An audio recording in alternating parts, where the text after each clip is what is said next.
Salut à toi mon jeune dragon. Dans cette vidéo, je vais t'expliquer comment utiliser la capture de saisie pour marquer des textes, pour écrire dans le jeu, pour créer son pseudo. On va partir de ce postulat. Et juste avant que la vidéo ne commence, n'hésite pas à souscrire à mon Patreon, car en plus de me soutenir financièrement, je te donne quelques contreparties. Et aussi, petit bonus, tu auras les codes sources de tous mes tutoriels. Donc, fais-toi plaisir mon petit dragon. Bref, sur ce, assez blablaté, et passons à la vidéo. Mais juste avant, démarre l'intro Drakan.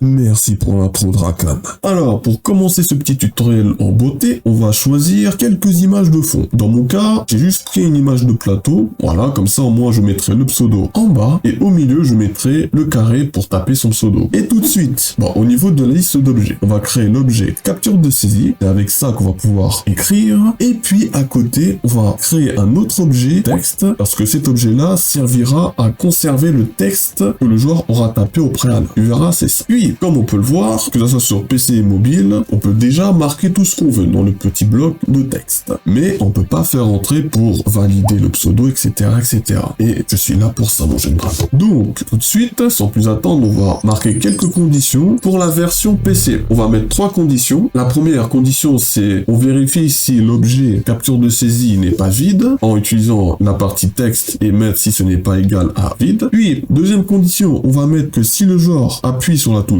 entrée du clavier, et troisième condition, on va mettre que si c'est déclenché une seule fois. Et ensuite, dès que tout ceci est fait, dès que au préalable tu as bien créé les objets que je t'ai demandé de créer, et à droite, on va mettre que une fois que toutes les conditions est validées, là on va sélectionner l'objet txt_name, l'objet qui va contenir le nom du personnage, le pseudo. Tu vas dans texte, et dès que tu vas dans texte, tu changes le texte. Et là, tu vas le mettre définir à l'objet, et puis le point texte, avec les petits crochets arrondis. Et puis juste en bas, tu supprimes l'objet de saisie. Et dès que tu as modifié l'objet txt_name pour que l'objet txt_name soit égal à l'objet de saisie, et juste en bas, tu supprimes l'objet de saisie. Et normalement, dès que c'est fait, quand tu appuies sur aperçu et que tu cliques ton pseudo, tu mets n'importe quoi, en appuyant sur entrée, là tu as le résultat final. Là tu vois ton pseudo affiché en bas. Ça, c'est pour la version PC. Maintenant, pour la version mobile, au niveau des conditions, c'est à peu près la même chose, sauf que au lieu d'appuyer sur la touche Return, on retourne dans la scène et on crée un bouton, un objet bouton jaune. Moi, j'ai pris un bouton jaune et dans les paramètres de ce bouton, on va marquer sur valider. Et dans les paramètres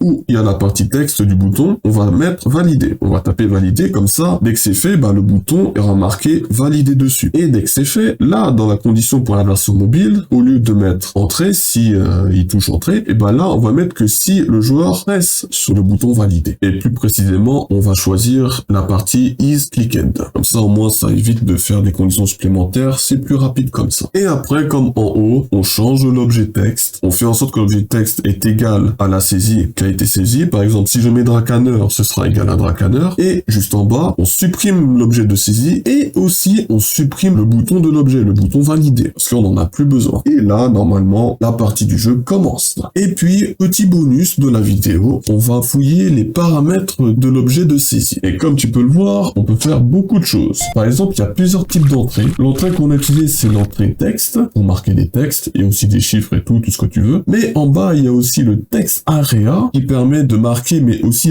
quand on appuie sur entrée, ça fait un retour à la ligne. Et ça, c'est plutôt utile si jamais tu veux créer un chat. C'est-à-dire que si tu crées un jeu multijoueur, et que tu veux que les joueurs puissent communiquer entre eux. Et puis, encore en bas, on a le type d'entrée email. Donc, je suppose que c'est pour marquer son email. Ensuite, on a mot de passe. Donc, comme son nom l'indique, créer un mot de passe. Et quand on le crée, il y a bien les petits points de mot de passe comme on a l'habitude de voir quand on joue à des jeux multijoueurs. Et puis, juste en bas, on a le number. Donc, je suppose que ça prend uniquement les chiffres. Et encore juste en bas, on a le numéro de téléphone. Donc, ça veut dire ce que ça veut dire. Et encore en bas, on a URL. Donc, on peut mettre des URL. Et puis, en bas, on a les aperçus des champs, tout ça, les apparences des champs. Donc, la bordure, le remplissage, n'importe quelle couleur. On peut vraiment modifier les couleurs. Et puis, on a d'autres paramètres comme la couleur du texte. Par exemple, quand il y a marqué tape ton nom, dans mon cas, j'ai marqué tape ton nom, tout simplement. Mais vraiment, on peut personnaliser utiliser ce petit truc à volonté. Et ça, c'est cool. C'est maintenant l'heure de la conclusion. Bon, comme tu peux le voir, un tuto assez simple, mine de rien, mais un tuto qui peut te servir si jamais tu ne le savais pas là-bas. Comme ça, tu peux l'utiliser pour créer des pseudos, créer des mots de passe, etc.,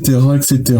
Et ça, c'est cool. Sur ce, si la vidéo t'a plu, n'hésite pas à lâcher ton plus gros like et n'hésite pas à t'abonner à ma chaîne si tu veux voir plus de contenu de ce genre. Sur ce, je te dis, prends soin de toi et